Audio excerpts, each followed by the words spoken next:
Boa tarde a todos, sejam todos muito bem-vindos a essa casa.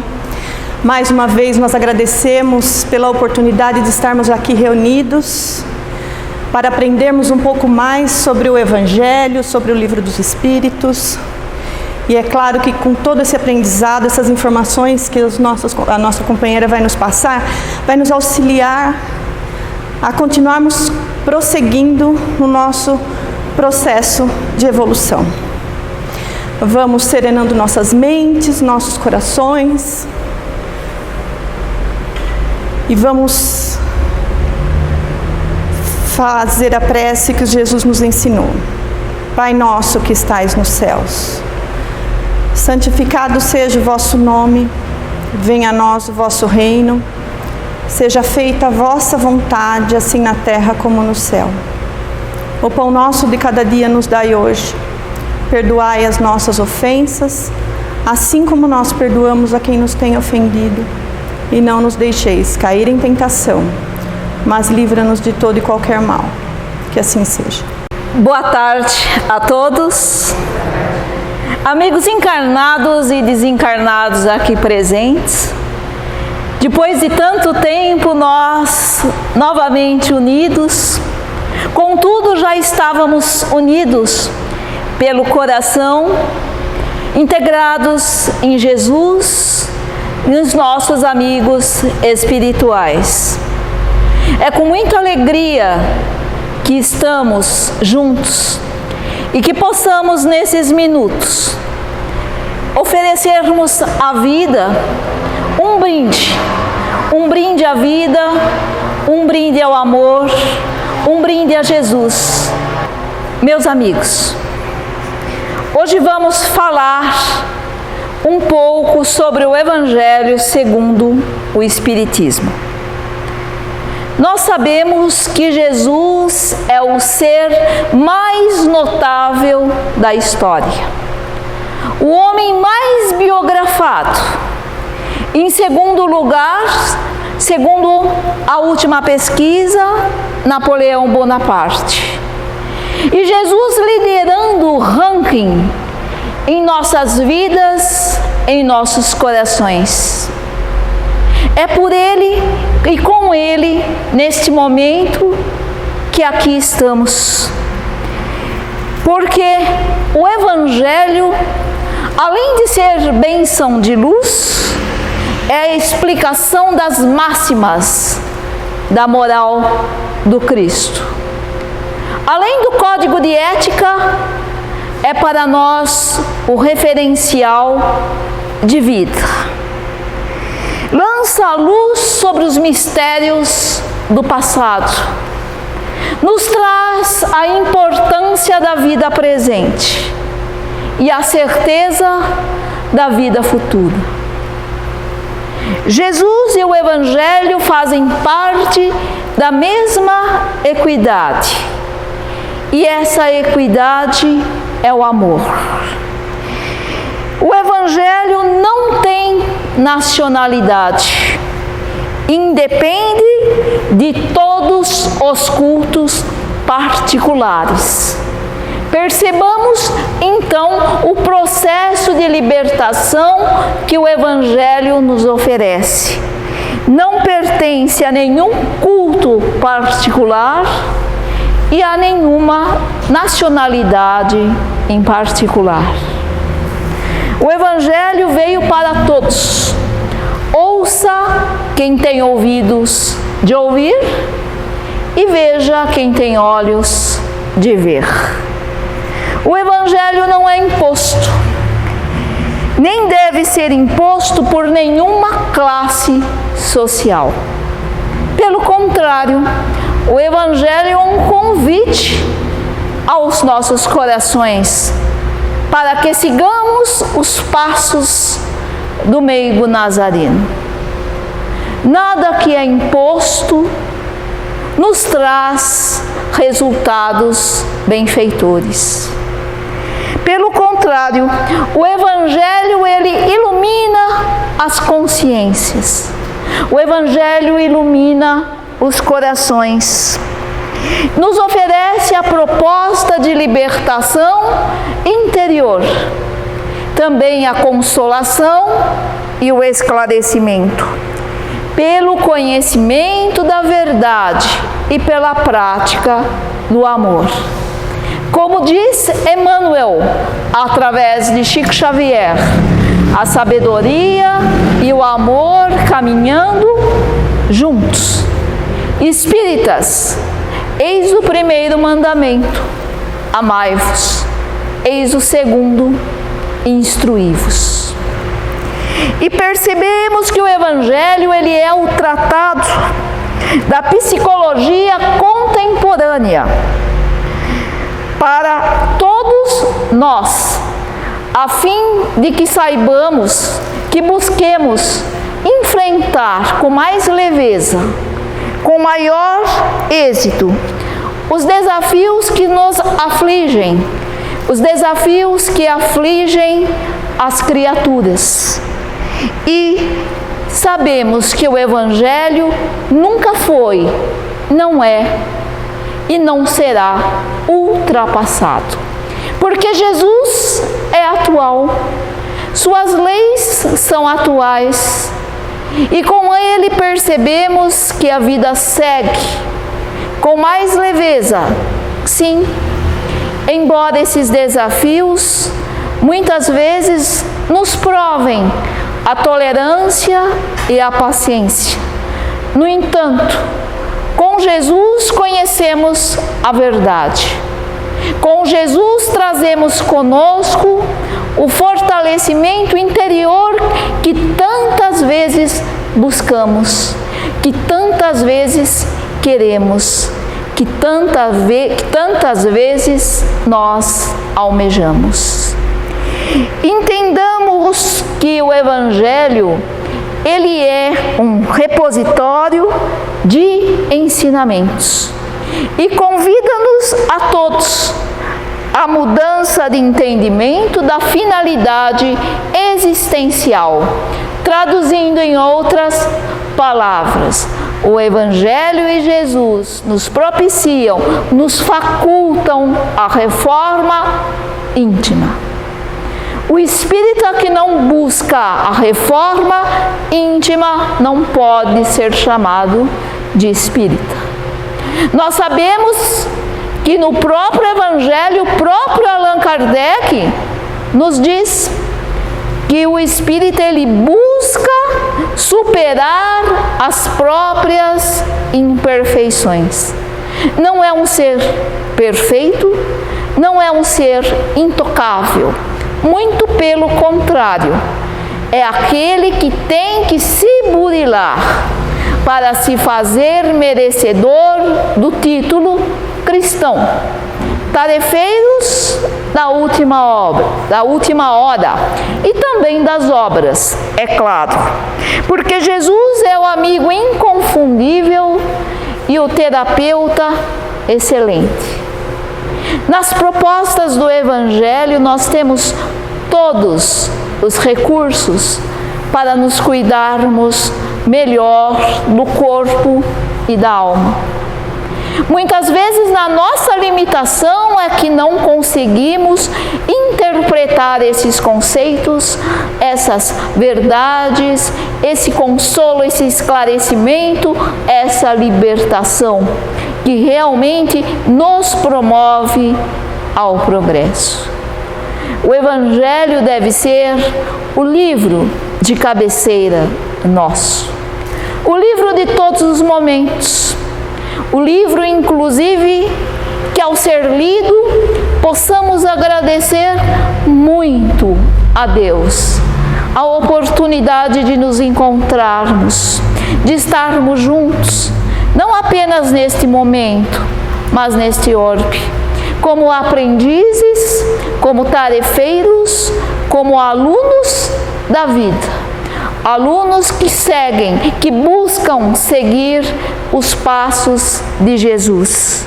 E tenhamos a certeza que as instruções dos Espíritos são as vozes do céu que vêm esclarecer os homens e convidá-los a prática do Evangelho.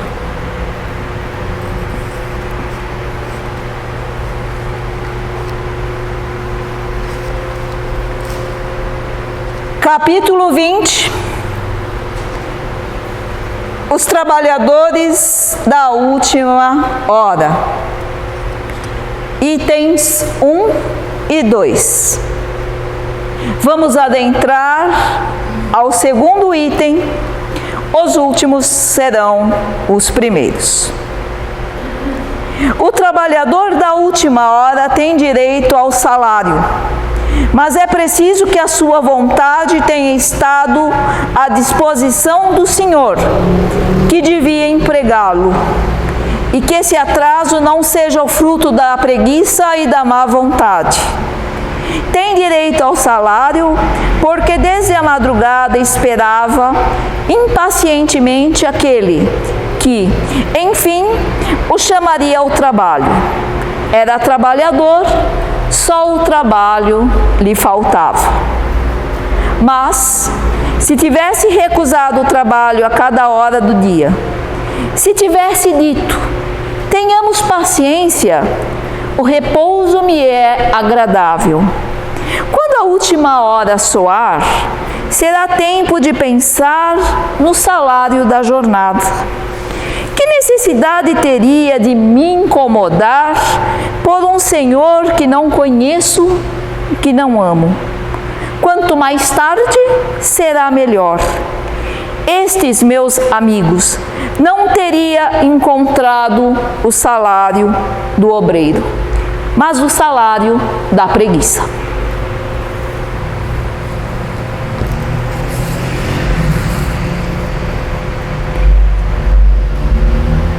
Conforme comentávamos, as palavras de Jesus são sempre atuais, porque no contexto do comportamento histórico, sociológico, o ser humano ainda prefere o destaque, utilizando-se dos primeiros lugares. É interessante. Nós vemos isso na maioria dos lugares onde vamos. As pessoas em busca dos primeiros lugares. Na questão citada mesmo, o destaque, o poder, a fama, o sucesso, às vezes até num processo inconsciente. Contudo, busca tudo isso numa generalidade incrível que só o ser humano conhece. E tempos depois, vem realmente a perceber o vazio existencial que nos assola o ser, muitas vezes devido ao tormento voluntário que buscamos, que queremos trazer para nós. Educado para o triunfo da sociedade, dominado pelo prazer, pela fama, pelo dinheiro, pela beleza, pela posse, transforma a existência num calvário de lutas intermináveis. É claro, começa-se o poderio exacerbado ali, nós vamos ter que sustentá-lo. Começa a luta por um outro prazer fútil acolá, nós vamos ter que lhe oferecer alicerce.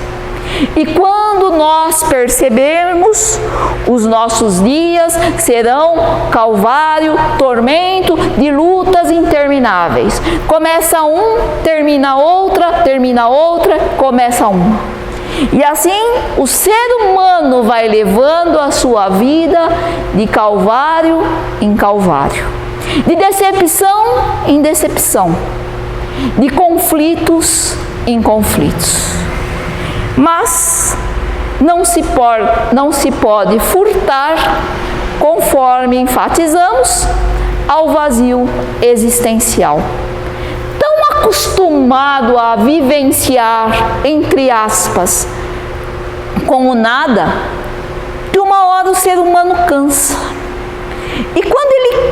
pensar, ele começa a perceber que algumas coisas estão faltando ao seu espírito, que aquelas futilidades de outrora já não preenchem mais as lacunas do coração, as lacunas do cérebro.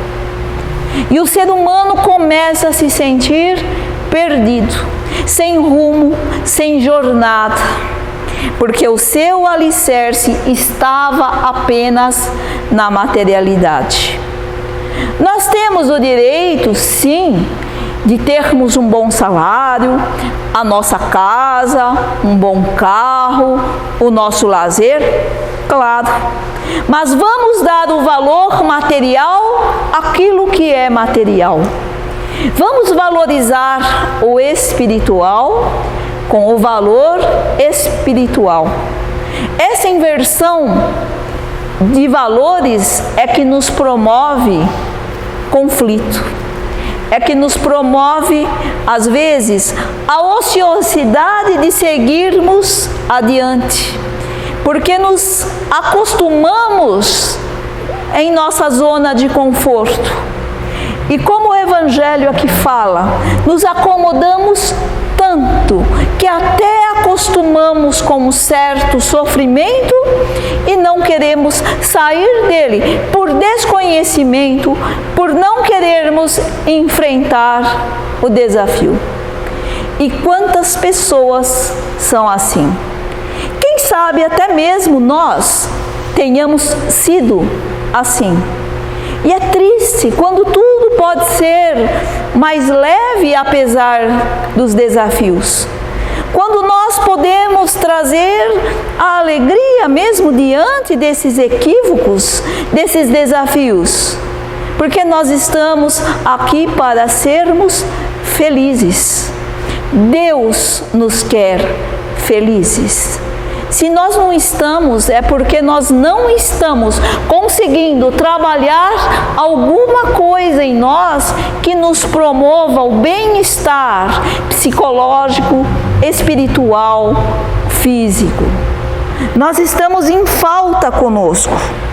Sem jamais combater a posse ou o prazer, que se derivam também, muitas vezes, do trabalho, dos esforços dignos, Jesus a todos convidou ao progresso, porque é necessário, sim, que também tenhamos progresso na nossa parte de trabalho, né, no nosso serviço. É necessário que nos aprimoremos através do labor honrado, do estudo, do convívio com pessoas que sabem mais do que nós e podem nos orientar, nos ensinar. No meio também, no sentido de levarmos a dignidade aqueles que estão ao nosso lado. Eis a caridade moral, promover a dignificação humana a quem precisa de apoio, a quem precisa de auxílio. E nós percebemos que caridade moral é um auxílio recíproco, é ressonância de alma para alma, de coração para coração. Uma hora somos auxiliados, outra hora auxiliamos. Precisamos ter conosco a humildade de entender isso, de compreender isso, que a vida nos promove experiências diferentes. Em alguns momentos nós teremos que ter a humildade de pedir ajuda, de pedir um colo, de pedir um apoio. Até o Divino Mestre, com toda a sua sabedoria, com todo o seu amor, no momento antes do martírio, Cirineu o ajudou a carregar a cruz. Se o Mestre permitiu a ele, Imaginemos nós.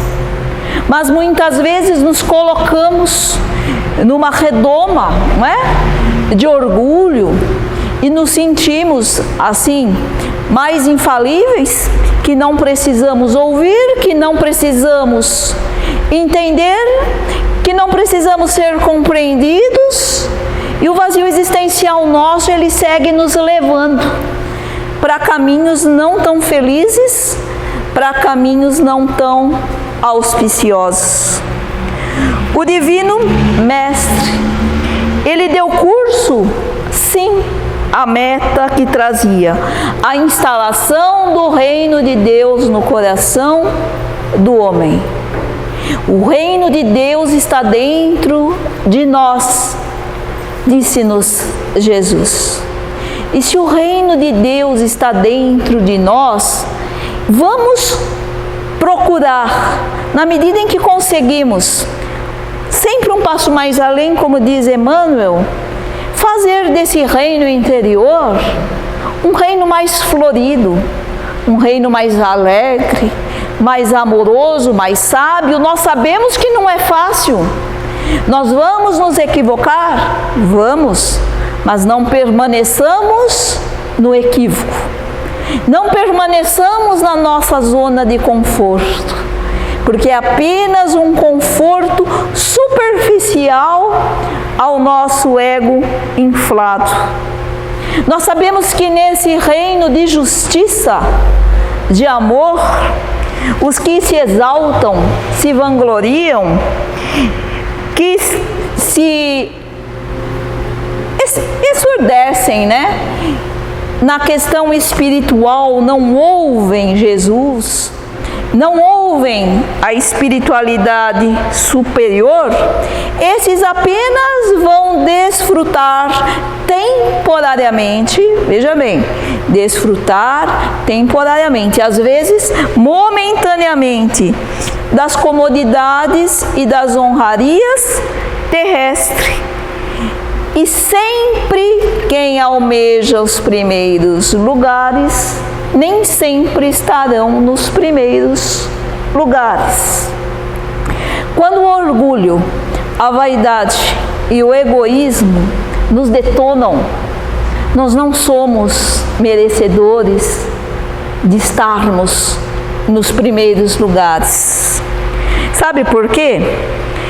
Porque esses que experimentaram e fruíram demais das concessões terrenas, que se envolveram demais na casa do orgulho e da cobiça, esses terão que aprender que para encontrar Jesus é preciso ser mais humilde, mais tolerante. Por isso os profetas, eles foram os primeiros a trazerem a notícia da vida espiritual. Eles trouxeram a notícia da justiça divina, de que havia uma vida além desta vida, e eles abriram espaços luminosos àqueles que viriam mais tarde.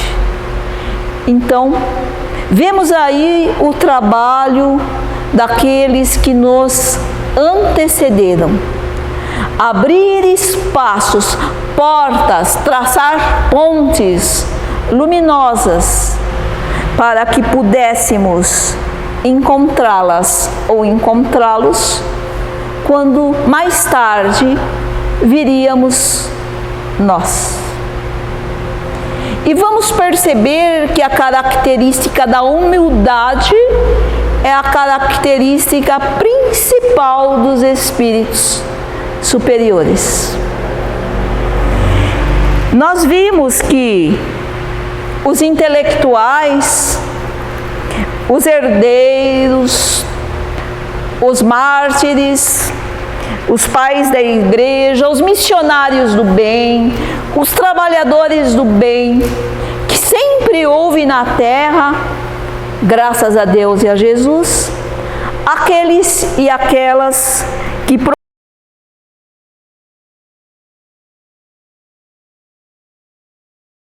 promovem o bem. Continuaram a trabalhar, a abrir pontes para Deus e para o homem, entre Deus e entre o homem, trabalhar, semear a terra, ingrata dos sentimentos terrestres. Então já vamos perceber, né, que esses que vieram um pouco depois já estavam trabalhando no caráter de sentimentos. O que foi que nos trouxe Jesus, que dividiu a história entre o antes e o depois? O maior dos sentimentos, o amor. E a maior sabedoria, que também é o amor. Então percebamos, meus amigos, que por fim veio a revelação espírita, a qual estamos começando a conhecê-la. E o trabalhador convidado é estimulado a superar o ego e investir na alegria, nas energias da vivência e na divulgação do Evangelho. Interessante, hein? Vem o Espiritismo e nos pede para superar o ego. Claro, gradativamente. Reforma íntima, conforme havíamos falado no início. Investir na alegria, porque para sermos cristãos não precisamos ser sisudos, porque pessoas sisudas nem sempre são sinônimos de pessoas responsáveis. Nós sabemos que Jesus tinha uma alegria interior dentro de si. E é essa alegria que nós podemos e devemos buscá-la, apesar das dificuldades. E as energias na vivência do Evangelho e na divulgação do Evangelho. Olha que interessante, vivência e divulgação do Evangelho. E podemos nos perguntar, mas tenho tantos equívocos, como eu vou divulgar o Evangelho? Simples. Se Jesus esperasse pessoas perfeitas para levar a sua mensagem,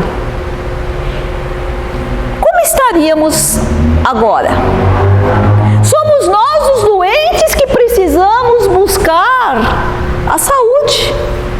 E Jesus veio para os doentes e não para os sãos, porque os sãos já o conhecem. Os doentes precisam e buscam Jesus. Se não buscam agora, com certeza vão buscar daqui a algum tempo, porque é impossível nós vivermos bem sem conhecermos o amor que provém de seu coração magnânimo. E nessa divulgação da doutrina, todos nós podemos, sim, vamos levar a nossa presença a quem precisa. Se não pudermos ir pessoalmente, que tal um telefonema, uma prece, uma mensagem, uma palavra que esclarece, que conforta, que liberta? Tudo isso faz parte da divulgação da doutrina espírita, quando bem proferida, quando lucidez temos em nossas mentes e em nossos corações. Porque o cristão é lúcido, ele não é fanático, ele não é extremista, ele não é preconceituoso. Então nós vamos entender que a revelação espírita, ela vai preparar a sociedade para a reencarnação de missionários do bem. Apenas no Brasil? Não, no mundo. Então, missionários do bem brilharão em nosso céu. E não há mais lugar aos ociosos. Então o Evangelho nos diz que não há mais lugar para mornos, que os mornos serão vomitados. Não há mais lugar para os ociosos. Vamos nos definir sim, sim ou não, não. Vamos assumir aquilo que somos, o ser que somos, com nossas limitações e com nossas qualidades. Já passou da hora, não é? De assumirmos quem somos, com nossas qualidades, com nossos equívocos e desafios. Apontando a espiritualidade, hein? Apontando melhores rumos para a humanidade sequiosa de paz, de justiça, de amor.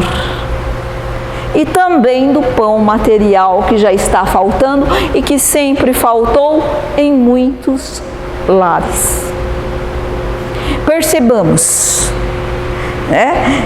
Já está sendo apontado para nós o rumo da paz, o rumo da harmonia, da renovação interior.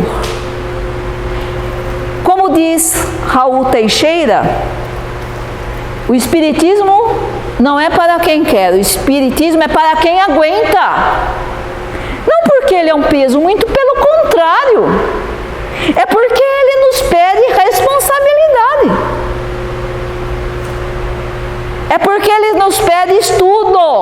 Espírita tem obrigação de estudar.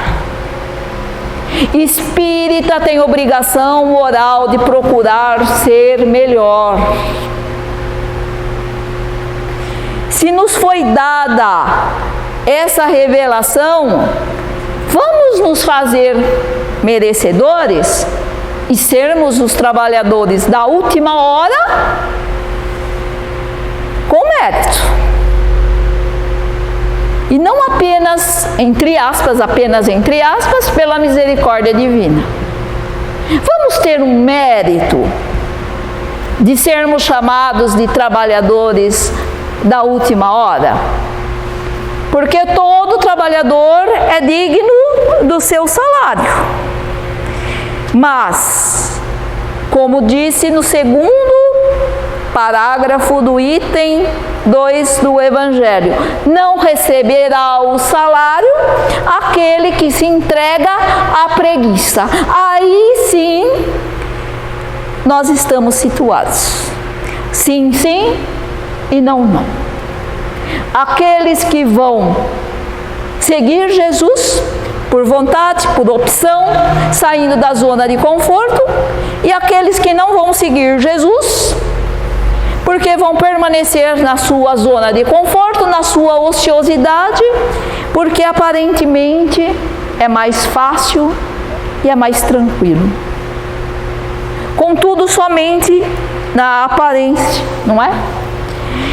Tenhamos a certeza de que os trabalhadores da última hora já estão conosco. Quem sabe, talvez nós mesmos. Eles espocarão as luzes da verdade, da justiça, desbastando as trevas da ignorância, do preconceito, do extremismo e do fanatismo que fez tanto mal à humanidade, que tanto cegou a humanidade. Então tenhamos, meus amigos, a certeza de que somente o amor triunfará, expressando-se em formoso contributo para a felicidade geral nossa, para a felicidade geral alheia e a plenitude desse amor em todos os corações. E salve Jesus, que é a luz do mundo. Boa tarde a todos, que assim seja.